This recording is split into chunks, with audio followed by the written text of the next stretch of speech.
Welcome to the Scottish edition of Expanding Horizons.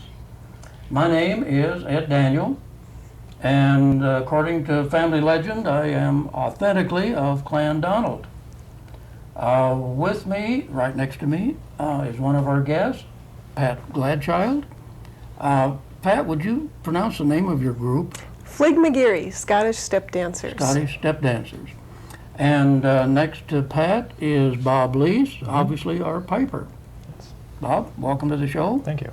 And next to Bob is co-host Neil Duffy. Would you speak for yourself? Thank you, Ed. Yes, I'm Neil Duffy, also of the clan of MacDonald of Glengarry. And you're going to say something about we'd like to have some more volunteers. Well, yes. I think this program will demonstrate to our viewers that they can find intriguing shows on it.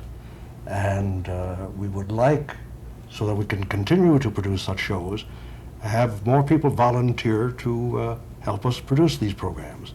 We have, we have openings for producers, for camera people, people in the control room, any number of positions, and you'll all receive training for these jobs. And we have fun. And we have fun. And we've had fun on this particular program. Pat, I'm going to start asking you questions first. Does Fligmagearie mean anything? It does. It's Old Scotch, and it means substance takes flight. So we like to think that our dancers can defy gravity and leave the ground. Oh, neat. Very good. Now, Scottish Step Dancers. That's something new to me, but how does that fit together with Highland Fling, the sword dance? Are they done at different places, different purposes? That's a good question, Ed, because the dancing that most people are familiar with is the Highland Fling, the sword dance, the competitive dancing. But that was really established only in the early part of this century. Scottish step dancing refers to the large historic tradition of performance dance that would traditionally be done at weddings or parties, any time when there would be music and gaiety and dancing. So Highland dancing would originally have been a part of Scottish step dancing. It's just that in this century it has been turned into the competitive form that you see mostly children do today. Are there any definite dates or approximate dates about when step dancing appeared on the scene, or is that lost in the mists of the Highlands? Well, we have dances that we call traditional, and that means that people have been doing them for so long that we don't know where they came from. But Scottish step dancing is also a living tradition, and dances get composed all the time. Some of the dances you'll see tonight are dances that have been written recently. So we have traditional dances, what we call historic, usually 18th century, sometimes 19th century dances, and then contemporary dances that are continuing to be devised. Who's choreographing these modern dances? Frankly, mostly North Americans. Really? Yes, even though this is definitely a Scottish tradition and has roots in the beauty of Scottish music, the tradition is very much being kept alive by North Americans. There are throughout Canada and the United States. A good friend of ours, Robert McOwen in Boston, has written quite a few dances for us. Specifically? Yes, specifically for us. Somewhat like on commission, or he wants to write for you? Well, we've had him here to do workshops, and so he knows us, and when he comes for a visit, usually he has a new dance in his bag. What are the Scots doing to maintain or continue this tradition? Well, they have the competitive dancing. The World Championships are still held in Scotland, and they have some Scots people who write dances now. But I think that just the wealth of population in North America has made it more possible for dances to be carried on and the tradition to be maintained here. Well, enough talk. Would you tell us something about, I think we're going to see 3 dances in a group? Yes, and these actually are a good representation of the different kinds of dances. The first one is the Marquis of Huntley's Highland Fling. And this is a historically specific version of the Highland Fling from the mid-1800s that will be danced by George Ehrenberg. The next dance is Flowers of Edinburgh, which is a very, very popular tune. There are several dances to that tune. And that will be followed by Flora MacDonald's Fancy, a dance in honor of the great Scottish heroine, Flora MacDonald. Who played a hand in saving Bonnie Prince Charlie after Culloden. You win the prize, that's right.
Bob, that unique artifact that you're holding in your hands, how in the world did they devise that as a music instrument?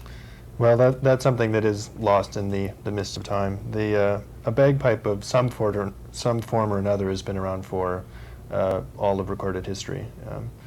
The Highland bagpipes, the great Highland bagpipes, took this form in the 17th century, I believe. The last drone was added, and it hasn't really changed since then. Could you give us a kind of a guided tour through the bagpipe? What this thing is? Sorry, Well, Neil. there's 3 drones, we call them, the pipes that sit on your shoulder. Each of those has a reed in it, which produces the humming sound you hear in the background.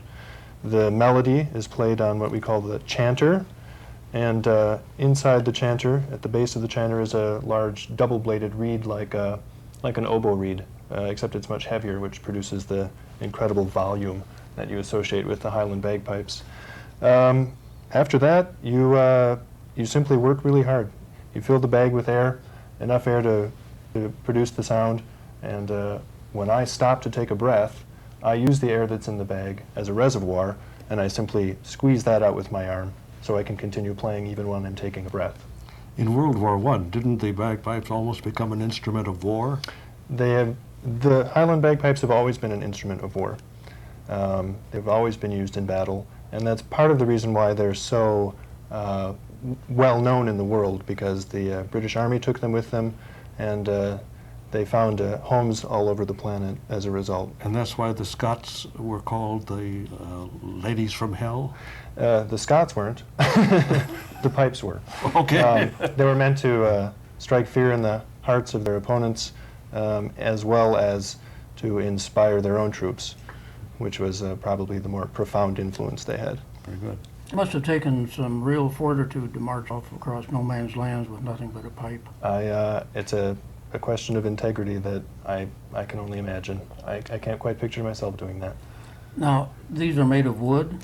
These are made of wood, and traditionally some of the fittings are made of ivory or silver or other materials. Contemporary bagpipes are no longer made with ivory, and they're made with plastic. Mine, for example, are plastic. They're very durable. The design is the same. The sound is the same. It's just a question of appearance and ornamentation. The bag appears on the outside to be corduroy, but That's right. The corduroy is just to cover it up, dress it up a little bit, just like I wear a kilt. It makes me look better. We put a corduroy bag over the leather bag so it's a little more presentable. And you play in a pipe band? I do, quite happily. I play with the Minnesota Pipes and Drums, one of perhaps 4 bands in the Twin Cities. We have a pretty good membership. could you tell us what your solo is that's coming up? I understand we're seeing that next. That's right. I play 2 tunes. The first one is a slow air called The Day We Went to Erin, sort of the slow, sad, evocative side of bagpiping. And the second tune is called All the Blue Bonnets or O'er the Border. It's a march, but it's also a dance tune that's used for one of my favorite step dances. Good, let's listen. All right.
Well, that was great. It truly makes my Scottish heart leap with joy.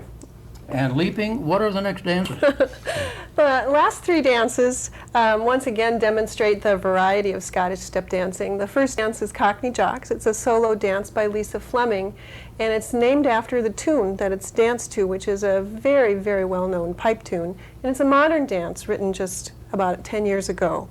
That'll be followed by the traditional dance, the Scottish Lilt, which is distinctive because it's in 9/8 time. And then we'll end with the Douglas Reel, a dance for four dancers that you will see dancers leaping for joy as they dance. It's a beautiful dance. I've seen them leaping and I've seen them catching their breath afterward. It looks like hard work. Let's watch. Okay, thanks.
Well, I have to admit that so far I've felt very much like this has been a private, very personal performance. Can other people get in on this? For example, on dancing, is there a number they can call if they want to learn to dance or Absolutely. to have a performance? Absolutely. We perform at anything from a formal concert to the Renaissance Festival, McAllister Scottish Fair, or private functions. The number to call is Stephanie Brody at 377-4124. And we do also have weekly classes in Minneapolis. And people can come and sign on. We don't take new dancers all the time, just at certain intervals, but they can be reached at the same number. Very good. Neil, do you think that Bob might have a similar number? And I don't know. Do you, Bob? I certainly do. I play in a band, as I mentioned. The band takes new students every quarter. We're coming up on a new quarter. If you want more information about piping or about the band in particular, you can call me at home. My name is Bob Leese, and my home phone number is 659-0466. And how long will it take me to become proficient on the pipes? That's entirely up to you. But Diplomat. I would give yourself anywhere from a year to 2 years. It's a lot of work. Very good.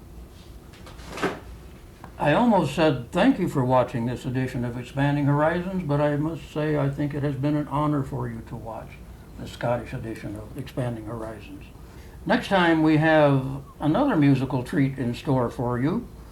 A man named Marvin McCoy and a co-alpenhorn player is going to find out if we can get some 13-foot long alp horns in the studio.